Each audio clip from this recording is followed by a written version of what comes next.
Welcome everybody to Web Gaming's Entertainment for another update on the game Tech Executive Tycoon. My name is Walter and I am joined by my partner in crime, Darren. How's Hello, it, everyone.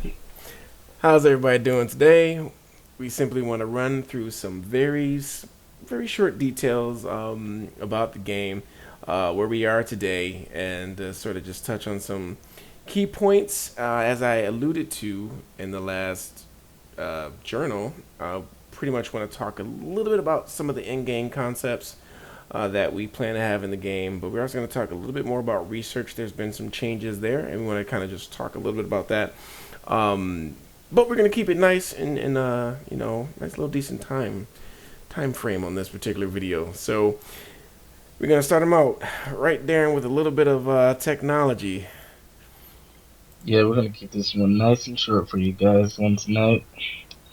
So here we're basically taking a look at the technology research and how we will be looking to implement these features in the end game, where you'll be allowed to research different technology. Am I correct, Walter? Absolutely, yeah. So it starts off with it's for it's a new concept. So let's talk about that concept a little bit. Everything starts with architecture now. So your research, first of all, let's go back to the beginning of the game. When you first start the game, what you'll do is you'll choose your industry. Once you choose your industry, you'll be, let's just say you'll be set up initially for that industry. And so let's So you'll kind of start out mhm. with like a base level, pretty much. Exactly. So let's say you're a CPU company. You want to start off in that industry. You select that industry. So it's not that it locks you off from the other options. It's just that it doesn't give you that beginning boost to get your legs or your feet wet. So what I mean Right. by So it kind of gives you a mhm. starting point, Right. somewhere to start. In the research tree as far as what products you want to research initially. Exactly. Exactly. Because with each product, a new step that we took the direction in is with your products now you'll be slotting them out, so it's not about just selecting how many cores is going to go into your CPU based on the arrow. Instead you'll have slots that you will be able to fill in with different modules or parts of the CPU to sort of build out the type of CPU that you want to make. So, to begin, as I mentioned, it all starts with architecture. We'll come in here. Now, if I decided to start off as, in the CPU industry, I would already have accumulated one level. You need at least one level in any of these to be able to create a product in it. So, what are these? Let's talk about that. Did you want to kind of touch on that for him, Darren? Yeah, I mean, as far as the starting level, you will also be allowed your first couple slots. Am I correct? As That's far right. as your first level, so you're Right. automatically designated a certain number of slots when you're starting off. Right. Um, and then pretty much within that, you are allowed to. Once you've already earned your first level, you do have the option of researching other technologies Exactly. within this group. Mm-hmm. So if you've already started at CPU, already have a base level for that, you can choose to go into your GPU, your motherboard, or your console and research those technologies as well. Exactly. You're only allowed to do one at a time, research one technology at a time, though. Right, exactly. And then that's for each grouping. So this is considered one grouping. So you have your CPUs, you have your GPUs, you have your motherboard, which is for your computer design. So you have to research the motherboard in order to be able to slot one. So, and then you have your consoles. So when looking at, for example, let's look at the central processing unit. We're going to start the research for that, and you see that bar slowly go over. Now, again, if you started out the game choosing the industry for CPU, you already have level one in this particular uh, tree for the technology, and you will be awarded 4 slots every time you make a product. Thing is, you have to keep leveling up your architecture here in order to continue to gain more slots per CPU. Which by the time you reach the middle of the game, you're gonna want to have more slots because your competition is also researching these things. So you want to pretty much stay competitive in the industry. So now that we have that understanding, as far as the foundational research, it's very important that you do consider this. This is, as I said, the foundation, so it's quite important. But we have other things too that you have to research, and we did touch on this before, and it's pretty much the same, except the UI is different, and the way it's going to function is going to also be different.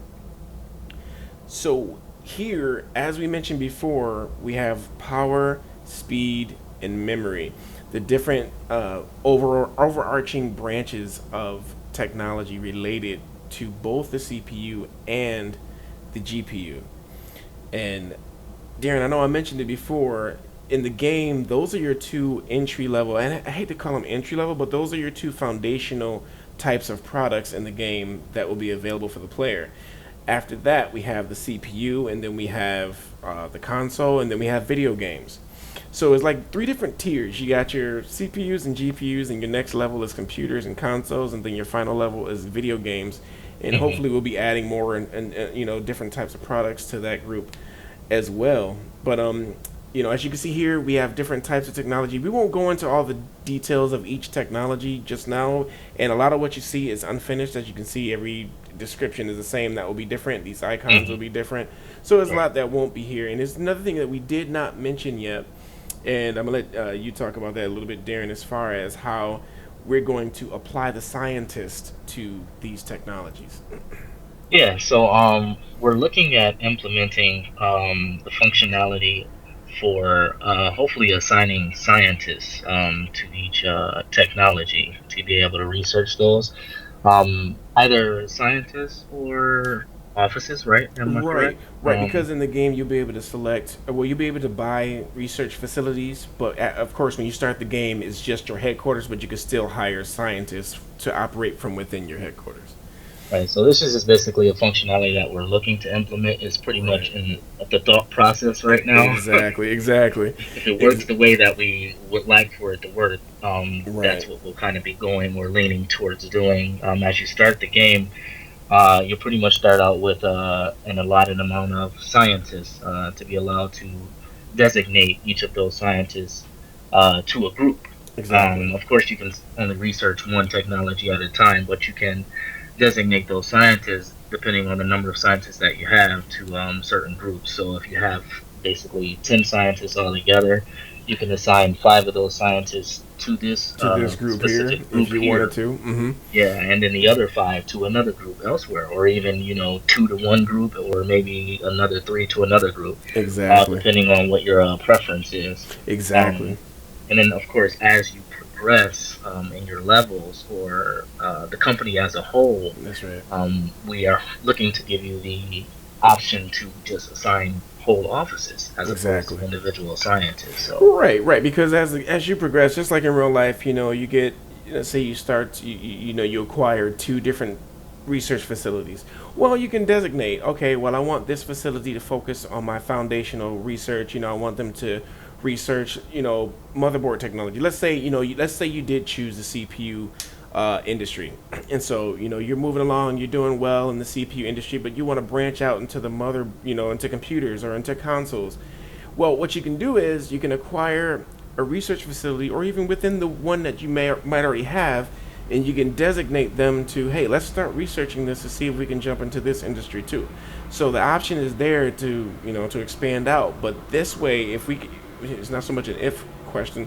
When we implement this, you'll be able to pretty much have that choice for yourself. How do you want to distribute your scientists, your facilities. And the reason why we were mentioning, the shift from assigning scientists to assigning actual facilities is because with this game, the sky is literally the limit. You can become as powerful as you make your company, hmm. and so you can get to the point where you're a multi-billion-dollar company, and that at that point it goes from assigning specific scientists to assigning groups and of scientists and things like that. So the scope and the scale of the game changes as you continue to move along. And you were mentioning with each specific technology, again, it's all level based. But again, this is considered one group. So the foundational Right. technology research is one group. You can assign an entire research facility to whatever you're researching in this particular group, and then you can assign another one, or even the same one if you wanted to this one, and that would obviously split their potential between the two. So if you only have one research facility and you assign them to each research group, you're gonna split their full skill power in a sense. So just something to know when that time comes. Yeah, and But we'll flesh out those details, of course, when the time comes that we implement it. We can kind of give a breakdown of how the functionality works and how, assigning each of the scientists or even research officers for that matter to each group and how it works and how those different talents are used or allotted to each group or to each research. exactly. We'll be able to break that down in later videos to come. Of course, of course. And right, and that's pretty much it for the research for now. We'll get into some more details about that and break it down for you. But for right now, let's jump into another thing. Last week we did well. We created a blog, of course, that you guys I'm pretty sure are familiar with now, and we talked a little bit about the executives. We talked a little bit about the managers in the game and pretty much the hierarchy of the employee structure. And I'm just going to reiterate a little bit of that in this video too. There's pretty much four levels of employees. You have your ground level employees, the ones who do the your day to day mundane tasks. Think of employees like your financial accounting clerks. They're counting uh, your dollars and cents, and they're paying bills. Accepting payments, things like that. Those are your entry level, at least in the sense for this game. Those are your entry level employees. You have your HR staff, trainers, recruiters. All those Hmm. are considered in the game to be entry level. Of course, those are not all entry level positions, but for the sake of this game, as far as the tier that we have set up, they're entry level positions. I might even give them a different name because it's really not fitting for the type of work that they do. We know in real life, but either way, for the way it functions in the game, that they're on the ground level of the hierarchy for that. The Hmm. second one up is the specialist. Oh, a few errors coming in here. The second one up is the specialist, and what they do, as we talked about before, that's your scientist, that's your engineers, and then some of the specialized positions, both in IT and in the game design or game development tree of employee. The next level up is your mid-level managers, and they're quite important. I won't go into too much detail about them, but then the last level is your executives, and we just want to walk you through the process for that, for hiring one of those individuals. Of course, there's 6 total executive positions for your company. All right, so here we have your company executives, and these are pretty much the six roles that play a major important part in the company. So you'll be assigning your chief operating officer, your chief financial officer. You also have your chief marketing officer, sales director, even HR director, and also your chief information officer. Right, and these guys are it's amazing because in the game these positions are going to be very dear to each player's heart. The way the game plays, it pretty much as the game progresses. Because when you start the game, it's just your headquarters, just the employees you've hired, but then your headquarters. You don't really need to delegate much to any executives. Of course, the option will always be there for you though, but as you Hmm. progress throughout the entire game, let's start talking about the end game. When the end game comes about, you will almost require these individuals. And the reason why I say almost, because some players may want to micromanage, Right. to that degree, and it's going to be a great degree of micromanagement if you don't incorporate your executives and your managers, because you know your company can become as big as you can finance it to be. Hmm. So that means the sky is literally the limit. And the thing is, you want to have that option. A lot of games you play sometimes, if it scales, if there's nothing in place for you to sort of, you know keep things together, the game can become very difficult to manage. But in this game, the way we kind of incorporate that into the gameplay is that you have options to sort of control that, but within the gameplay, which is I think is pretty cool.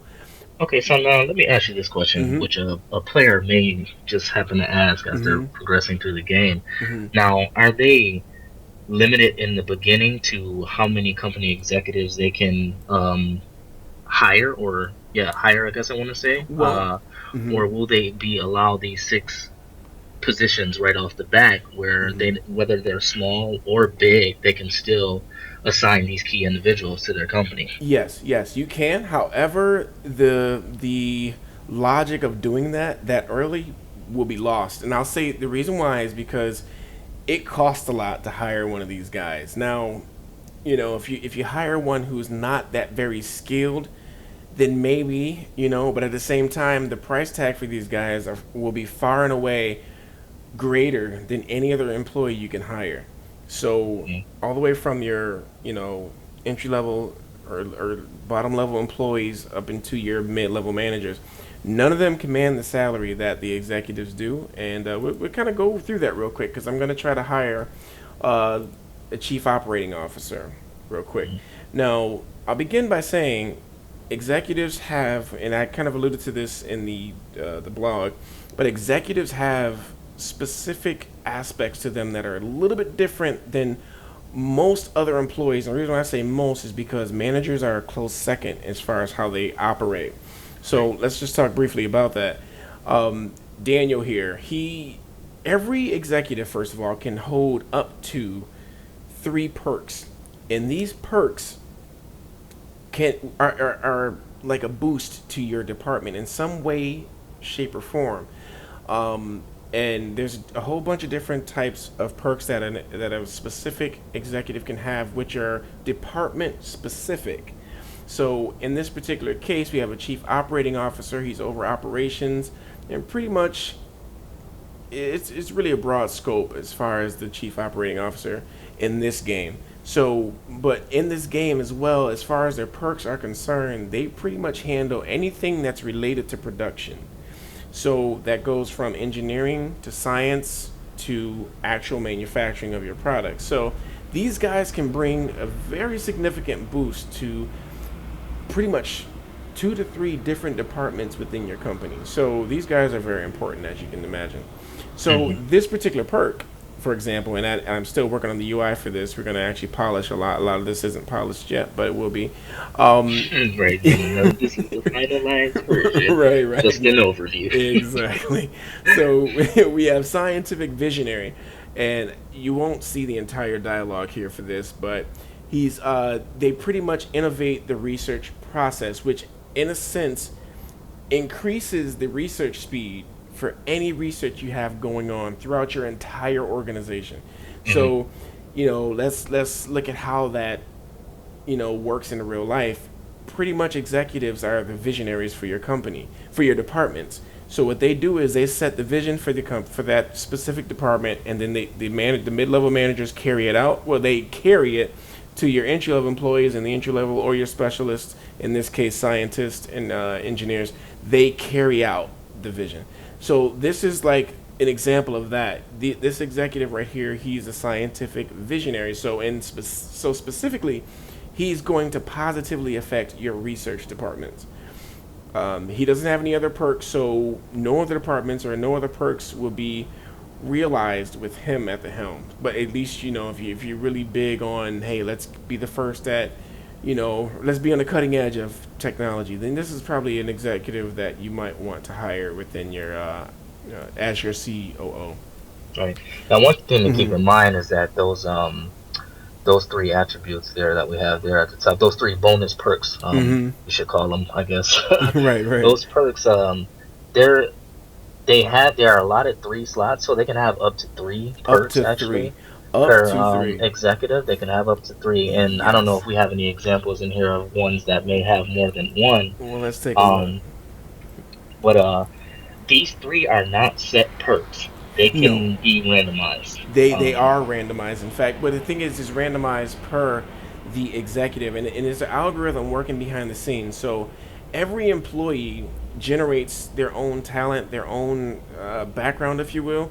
So the perks are related to Right. their skills in some way or another. So essentially, if you have a visionary, he's going to be intelligent, for Hmm. the most part. You won't have someone who has a low intelligence being able to, you know, I don't know if scientific visionary is a good example for that, but you know, these attributes of the executive tie in some way to the perks, but there's still no guarantee that there will be a perk. So the perks are random in a sense. It's no guarantee just because you have a guy who's very intelligent that you have any perks. Case in Right. point, Right. this here, Carrie Johnson here. She has no perks, but she is extremely intelligent. So it's no guarantee. So it's one of those things where if you do find an executive that has a perk, you might want to really consider that executive, especially if they have other attributes that you like. Hmm. Then that makes that executive unique. You know what I mean? And wanted to kind of have something like that in the game where everybody's not the same. There is, you know, a better executive at this position than the one you're probably looking at. Something like that. And then I believe that it all depends on the direction that you want to take your company in. So Exactly. Exactly. again, alluding to what Walter had just previously mentioned, you may want to have an executive that has high attributes in certain areas but no perks, or you Right. may just want to have an executive that has perks that can help boost certain attributes that executive that has for the benefit of whatever direction it is that your company, you want your company to research or go towards. Exactly. Well, that's the whole thing because in this game, it's all about how you want to lead, how you want to go about achieving that goal of becoming that tech giant, that mogul, that Hmm. multi-billion-dollar technology company. It's however you want to achieve that goal, and we're actually going to touch. I'm glad you brought that up because we're going to touch on some more things related to the executives that play a big part into that. Of course, the next thing that we want to look at, and it's actually probably going to end up rearranging how this is all displayed to you, but we're going to come back up to their reputation preferences. We can see the attributes already. This is pretty much you have intelligence, the learning and improving potential of this employee, how intelligent the employee is, and of course there's some more things cut off there. You have communication, which is very important. That plays a vital role as well. Planning, and also leadership. So all of these four things matter in the game. They have gameplay ramifications. Uh, but let's jump and skip down to the philosophies. Now, executives have philosophies, and it's a different term for the mid level managers. But let's just go ahead and stick with the executives here. Yeah, Sorry, guys. This is I love this part right here. I think this is one of my most favorite parts, really, in this what do you want to call it? I guess this selection of executives. So right, this is a major important key part of the right. process.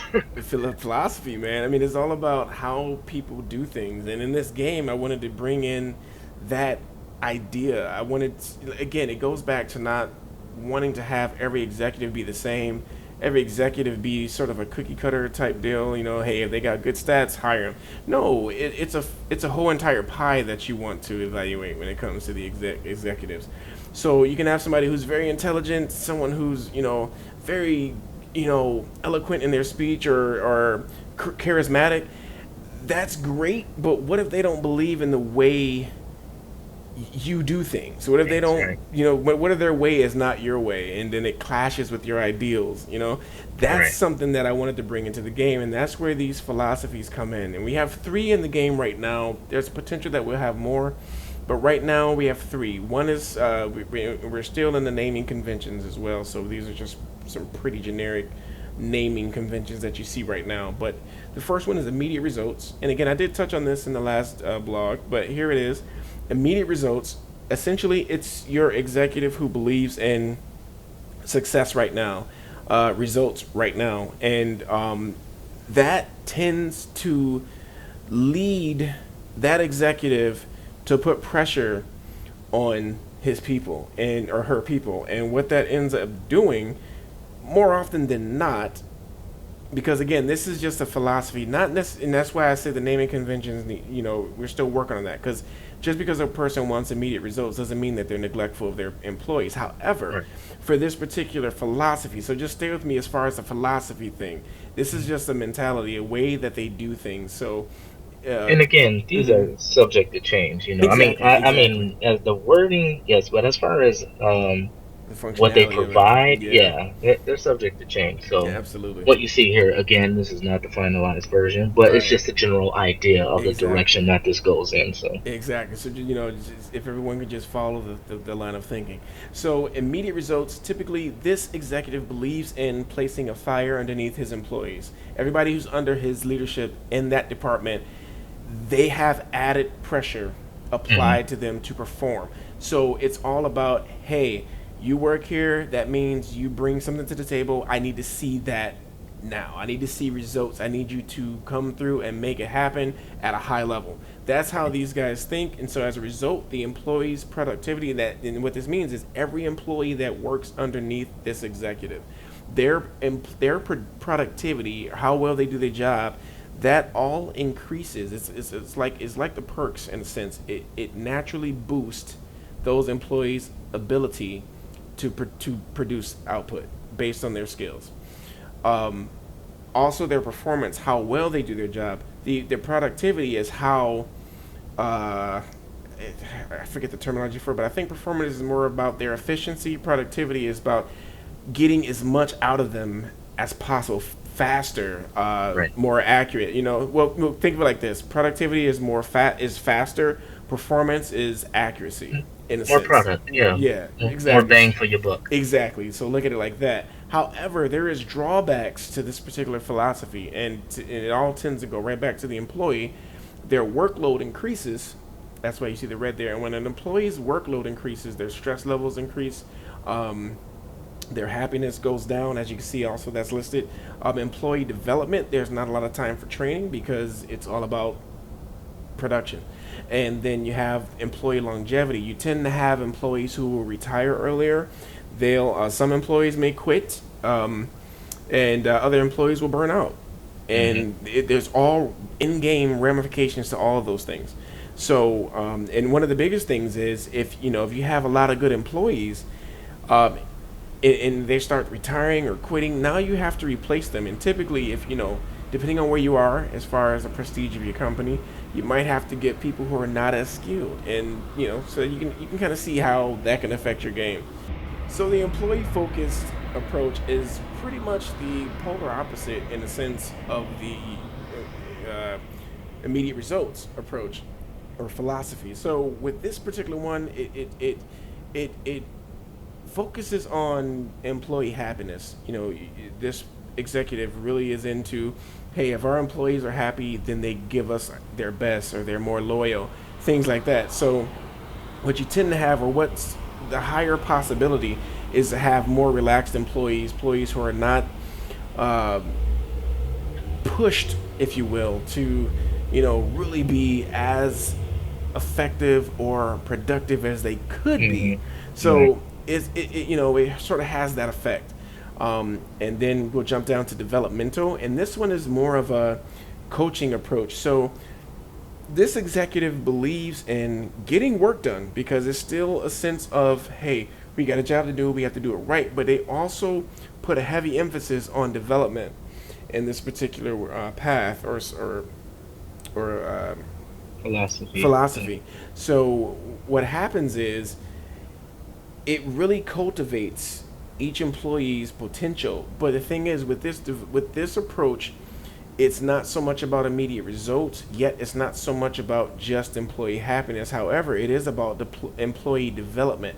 So hmm the drawbacks, if there are many, in this approach is that when you develop employees, they can still leave your company and take their talent somewhere else, a la LeBron James, a long time ago. But we won't. We won't. Yeah, or what's the latest one? What's that guy's name? Oh yeah, What is his Durant, right? name? Durant, Yeah, yeah. Kevin Durant.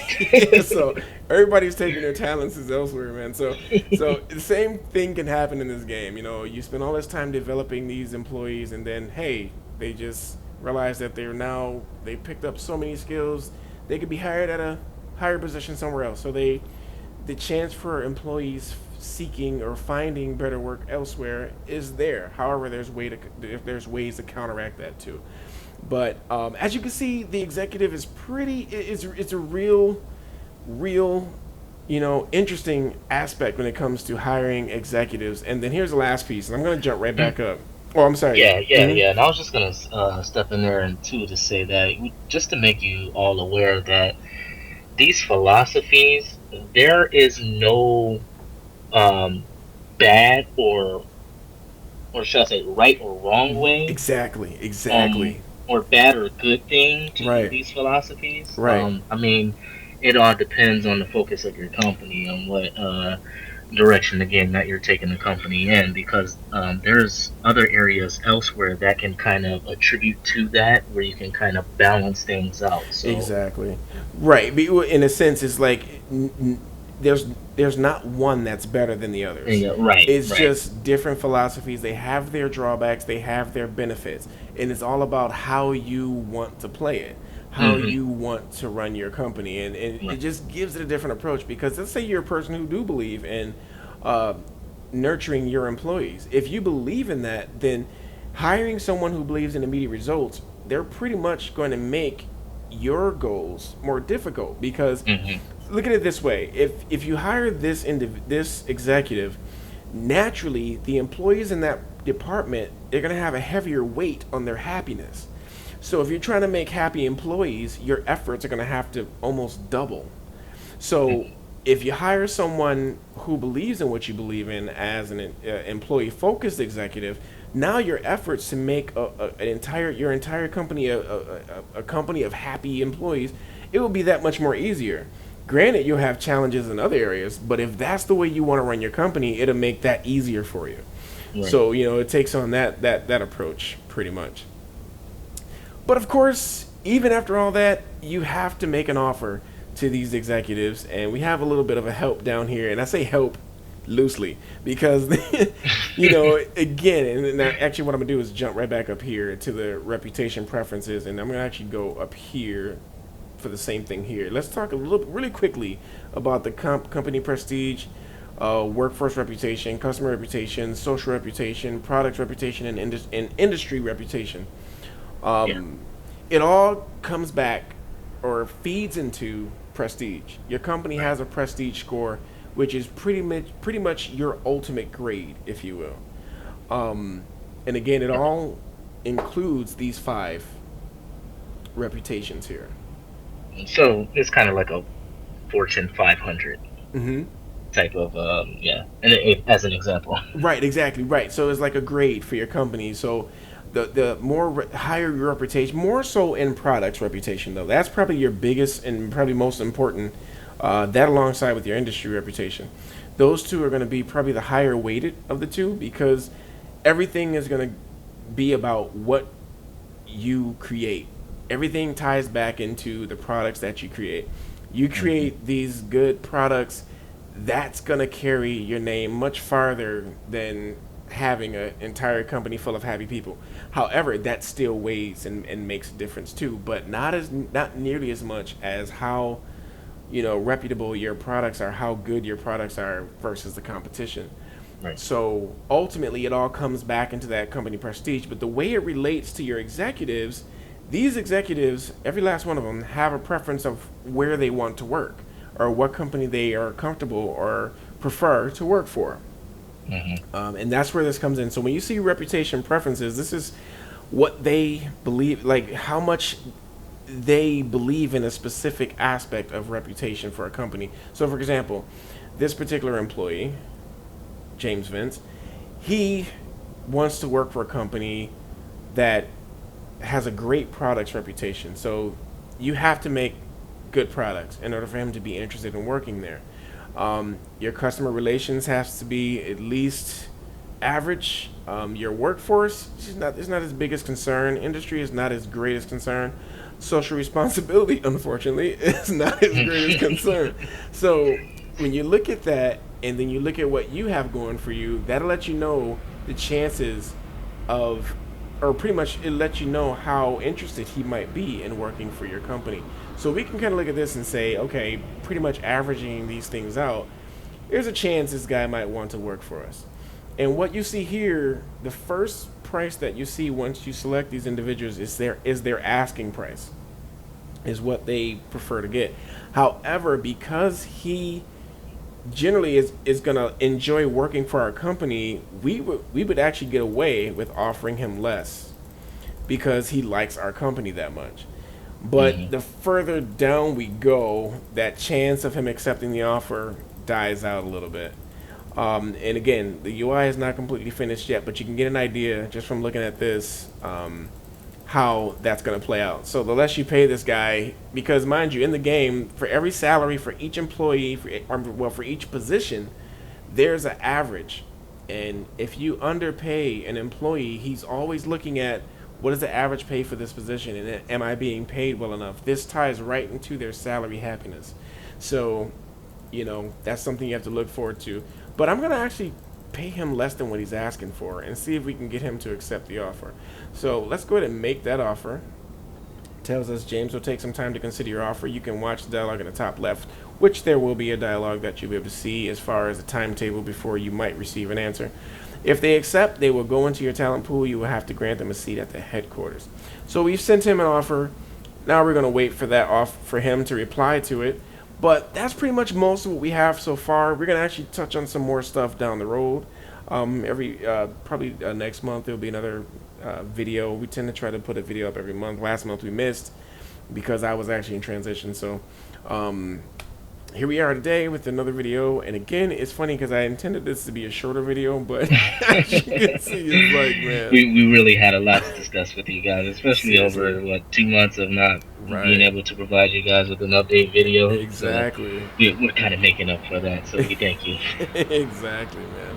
So yeah, we're gonna end it here because I'm gonna actually next week, probably in a blog, we're gonna start talking about some of the other aspects of the game we have going. And also, I did mention we're gonna talk some more in-game things. We did touch on a little bit in this video, but we're gonna touch on more in the next blog. So stay tuned for that. We're gonna talk about the employee hiring process or policies that you can enact As you see here. that you see here, and it's gonna be it's gonna be pretty cool. It's gonna be pretty cool. We also have the employee benefits, which is this is not done. This isn't. We're working on this now, so it's gonna be some options, and we gotta. We got an offer. He accepted the offer, man. So we kind of undercut him there, offered him you know, the company fan discount, and he took it. Yeah. And he well, accepted. not Yeah. discount, but he gave us a Yeah. discount. So there we go, and he's hired. So all we would have to do at this point is assign Welcome him a aboard. desk, and he would actually literally just come on in and start working. I won't do all that now, though. We'll come back and do that another time. But Darren, has been a good video, man. I think we covered some decent stuff for everybody to chew on there, and I think we have more for them next time, right? Yeah, yeah. We hope you guys are really excited what we had to show you on today. We're really, really, really working to get this game out to you guys as soon as we Absolutely. can. Of course, as you see here, there's just so much that you So can do much. with the game, Right. So we really want to make it and playable and enjoyable for you Absolutely. guys. And that's what we're Absolutely. looking to do with these features, these added features. Right. And even again, more features are to come that we Right. haven't even shown you yet. So Exactly. stay tuned, as Walter said, and we may just have something super exciting started for you guys. So Absolutely, man. It's been a journey, man. I mean, we still work 9 to 5 jobs, so we still program the game and create the game. So again, back to what you were saying as far as the timetable, I know you guys have been waiting, and our passion is to get this game out to you. But our number one goal is to make sure that it's a good functioning game for you, right, fun and entertaining. yeah, So that's our number one goal. If we can't hit that goal, we're not going to release it until we do. So, but at the same time, we're on a good timetable, and we should be hitting that goal very soon. So, stay tuned, everybody. Thank you so much for watching this video. Don't forget to like, and also don't forget to subscribe to our YouTube. Don't forget to subscribe to our social media, yeah. whichever one you Twitter, like, Twitter, Facebook, Facebook. Probably need to get yeah, some more going too. I think, right? I don't know. We'll see. yeah. And share, of course. Absolutely, man. Well, thanks guys for watching, and we're gonna actually catch you guys next time. Thanks, guys.